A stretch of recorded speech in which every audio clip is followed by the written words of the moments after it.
Have you ever wondered if there's a better way to age than moving into a nursing home? For many people between 60 and 85, the idea of a nursing home can feel overwhelming, like losing control or closing a chapter before you're ready. The good news is that nursing homes are no longer the only choice. Today, more seniors are finding safer, more rewarding options that allow them to live with dignity, independence, and joy. In this video, we'll explore 7 alternatives to nursing homes, practical solutions based on how older adults are choosing to age today with freedom and the right support. These aren't just ideas, they're real options people are embracing right now. By the end of this video, you might discover a path that feels perfect for you or someone you love. Stay with us until the end, as these insights could change how you view your future and give you more control than you thought possible. Some options are straightforward, others might surprise you, but all focus on one thing: helping you live life on your own terms. If you haven't subscribed yet, please do so and turn on notifications to catch all our videos. We share helpful, uplifting content created just for this stage of life. You deserve choices, and we're here to show you what's possible. Let's start with number 1, staying in your own home. With in-home care, one of the most meaningful decisions you can make as you age is to stay in the home you know and love, with the right support to make it work. Many seniors are choosing in-home care not because they can't manage alone, but because they want to live well. This isn't about giving up independence. It's about strengthening it with just enough help to keep life comfortable. In-home care can include assistance with tasks like cooking, light cleaning, or running errands, or more personal support, such as help with bathing, dressing, or taking medications on time. For many older adults, sleeping in their own bed, relaxing in their favorite chair, or tending to their garden means the world. It's not about extravagance. It's about the comfort of familiar surroundings, which can greatly improve mood, mental sharpness, and overall health. Research shows that seniors who stay in their own homes often maintain better mental function and experience less depression compared to those in care facilities. This isn't just about keeping a routine. It's about nurturing your mind and heart with what feels safe and familiar. Take someone like Mrs. Yamada, 78. Her knees aren't as strong as they once were, and she sometimes forgets her pills. But with a caregiver visiting a few hours a day, 5 days a week, she's doing wonderfully. She still enjoys her morning crossword, watches birds from her kitchen window, and meets her neighbor for tea every Sunday. What she needed wasn't a nursing home, it was a bit of help right where she was. The great thing about in-home care is its flexibility. You can start with weekly visits and adjust as needed, adding more support over time. It's personal, respectful, and tailored to you. For many, choosing to stay home with help is more than just a preference. It's a way to preserve who you are, maintain your dignity, and hold on to the simple joys that make life special. Number 2, living with friends in a senior co-housing community. What if growing older didn't mean growing lonelier? What if, instead of facing your later years in isolation or under the rigid routine of an institution, you could share daily life with people who truly get you because they've walked the same road? That's the promise of senior co-housing, and more older adults are choosing it every year. This isn't about roommates or dorm living. It's about building intentional communities, small neighborhoods or shared homes designed specifically for aging adults who want to live independently but not alone. Each person or couple has their own private living space, but shares common areas like a garden, kitchen, or community room. Meals can be eaten together or separately. Activities are created by the group. Decisions are shared, not imposed. Let me tell you about Helen, 72, and Marjorie, 75.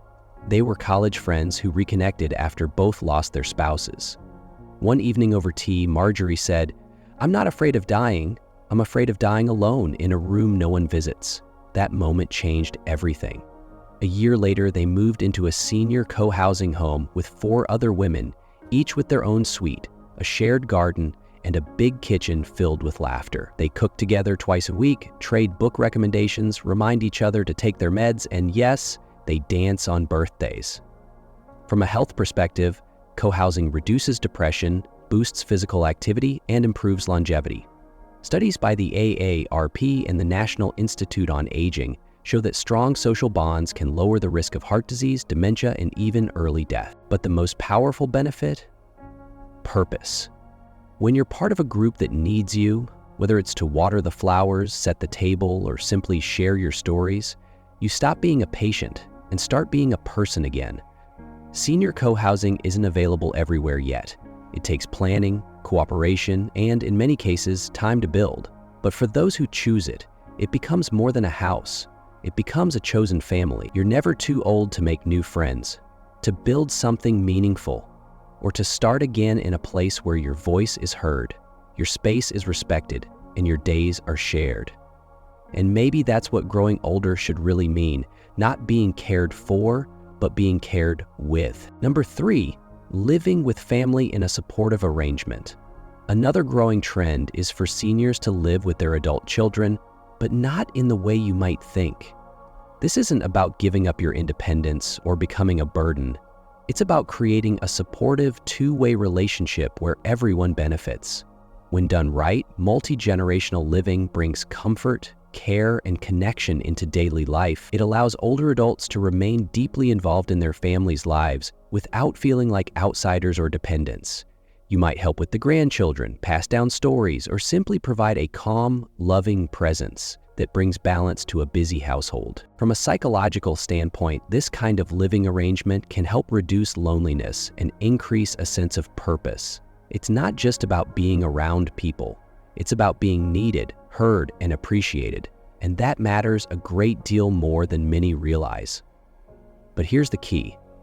This only works when boundaries, space, and respect are clearly set. The most successful arrangements are those where each generation honors the needs of the other. You're not moving in to be taken care of. You're moving in to be part of a shared life. Let me tell you about James, who's 81. After his wife passed, his daughter invited him to live in a converted space above their garage. He has his own entrance, kitchenette, and schedule. But he also gets to eat dinner with the family when he wants, watch his grandson's baseball games, and share life without sacrificing his peace. For James, that changed everything. Financially, these arrangements can also ease the pressure on both ends. Sharing a household cuts down on costs, and sometimes even opens the door to government support or tax benefits. But beyond the numbers, there's a sense of safety that comes with knowing you're not alone if something goes wrong. If you're still watching this video and finding these insights valuable, please comment number 2 below to let me know you're here. And if you haven't subscribed yet, I recommend you subscribe and turn on the bell so you don't miss any videos. Your support helps us continue creating good content to inform and inspire you. Now, let's move forward. Number 4, aging in place with smart home modifications.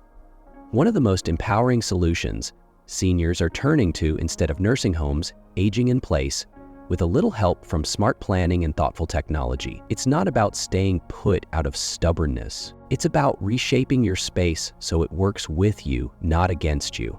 We're seeing more and more older adults install stair lifts, non-slip flooring, walk-in tubs, grab bars, and motion sensor lighting, not because they're giving up, but because they want to keep moving safely and independently in their own homes. It's a shift in mindset.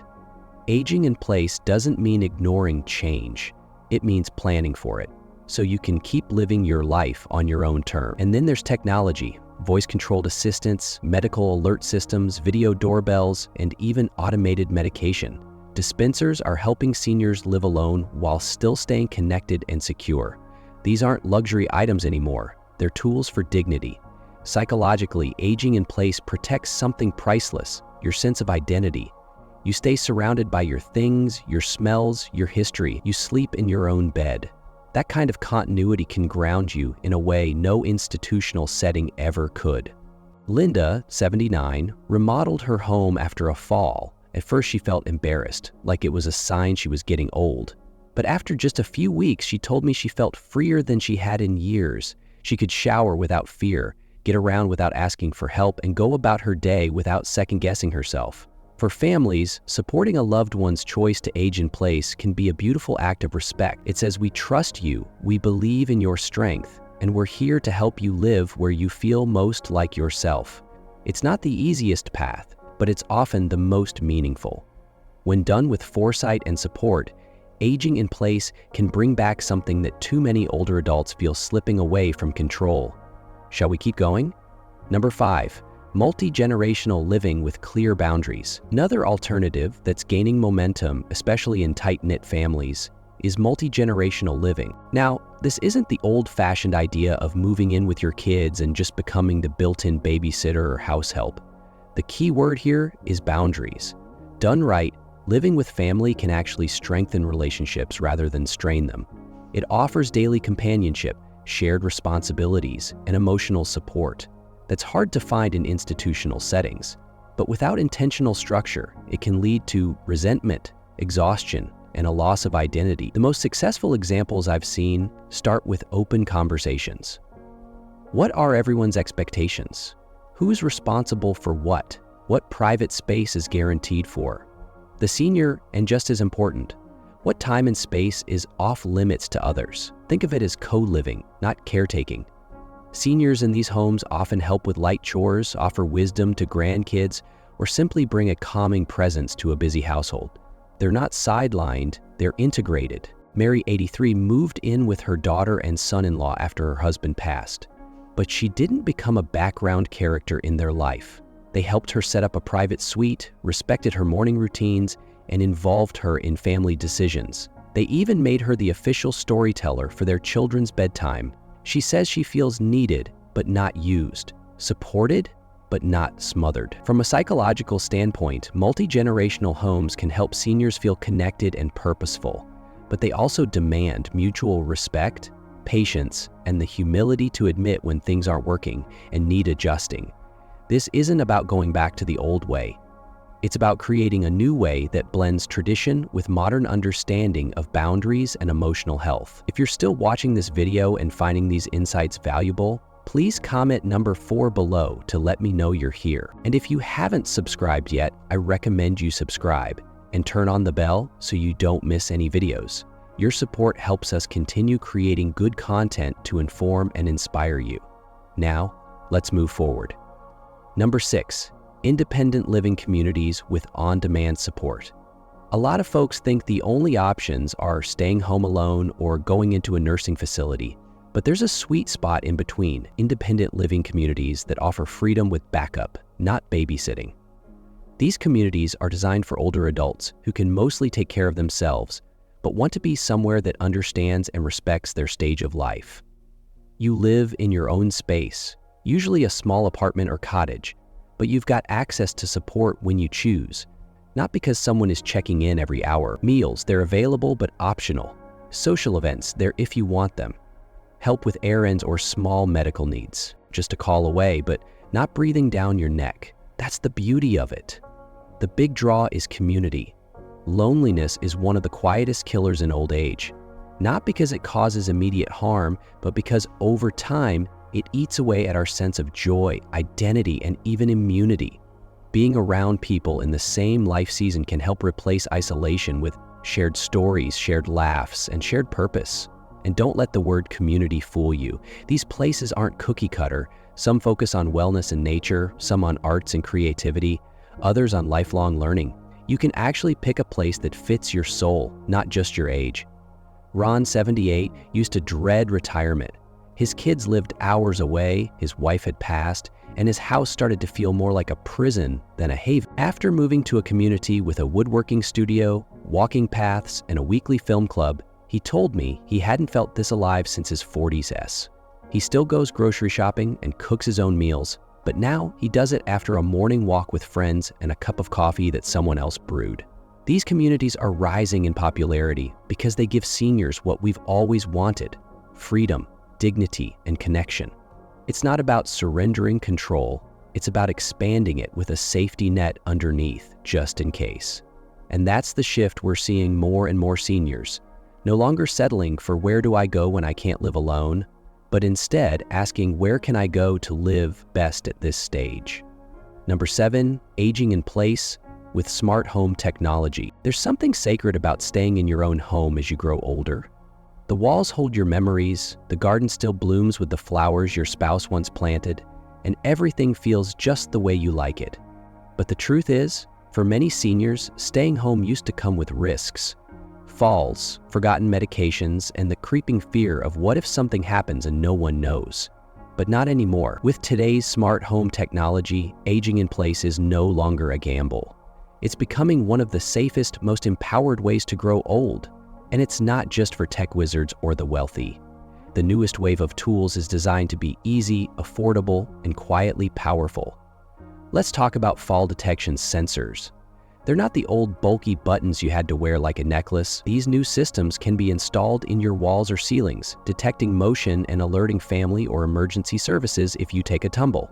No button pressing needed, just safety quietly watching over you. Then there are medication reminders that talk to you gently through your speakers, or even dispense the pills for you at just the right time. If you forget, your daughter might get a text so she can check in without nagging you. Smart lights that turn on when you walk into the bathroom at night, reducing falls. Smart thermostats that make sure you don't wake up in a freezing room. And even fridges that remind you when food's about to go bad. It's not about replacing your independence. It's about reinforcing it. Harold, 81, lives alone after his wife passes away. His son was nervous about him staying home, but after installing a smart hub, motion sensors, and a medical alert watch, the whole family felt peace of mind. Harold didn't feel watched, he felt respected. And that right there is the heart of it. You're not giving up privacy, you're getting back freedom. You're not just managing alone, you're living with confidence. That's the power of using modern tools to stay where your heart is, without putting your safety at risk. If you're still watching this video and finding these insights valuable, please comment number 6 below to let me know you're here. And if you haven't subscribed yet, I recommend you subscribe and turn on the bell so you don't miss any videos. Your support helps us continue creating good content to inform and inspire you. Now let's move forward. Number 8, intergenerational living communities. There's a quiet revolution happening in how seniors are choosing to live, and it's not about isolation or silent hallways. It's about connection. More and more older adults are moving into intergenerational communities, where people of all ages live side by side, not in separated towers, but in neighborhoods built for real life, real exchange, and real belonging. These communities are designed to bring people together through shared spaces, shared meals, and shared experiences. Imagine living in a place where your neighbor might be a young teacher, a single mom, or a college student. Someone who can help carry groceries, share a meal, or just sit and talk. In return, your stories, your wisdom, and your presence bring something grounding and irreplaceable to their lives. It's not charity, it's not dependent, it's a mutual benefit. Take Joan, 76. She moved into one of these communities in Oregon, where high school students live in dorm-style housing nearby. Every Thursday, she teaches a small poetry circle. In return, they help her with tech questions, change light bulbs, and keep her up to date on music she never knew she liked. She says it makes her feel alive again. The structure of these neighborhoods often includes community gardens, activity centers, libraries, and walking paths, things that naturally invite interaction. No sterile lobbies, no locked doors keeping people apart. This isn't just good for the heart, it's good for the brain. Studies show that seniors in these environments show slower cognitive decline and report significantly lower rates of loneliness. And the young people? They become more empathetic, more grounded, and more connected to life outside of their phones. This option isn't about moving away from the world, it's about moving back into it with purpose. So if you've ever felt like you still have so much to give, but don't quite know where to place it, this kind of living might be the answer. Because connection isn't just a luxury in old age, it's a form of medicine. And sometimes the best prescription isn't in a bottle. It's the sound of laughter across a shared dinner table. Growing older doesn't mean giving up your independence or your dignity. For many of us, the idea of ending up in a nursing home brings a quiet fear we don't often say out loud. The silence, the routine, the feeling of being warehoused instead of being seen. But what we've explored today proves there are other ways that honor your spirit, your choices, and your life story. Whether it's choosing co-housing with friends, living near adult children on your own terms, finding comfort in a senior village, hiring in-home care, becoming part of an intergenerational community, or simply downsizing to the right kind of neighborhood, there is no one-size-fits-all. But there is a common thread: the desire to stay human, connected, and in control.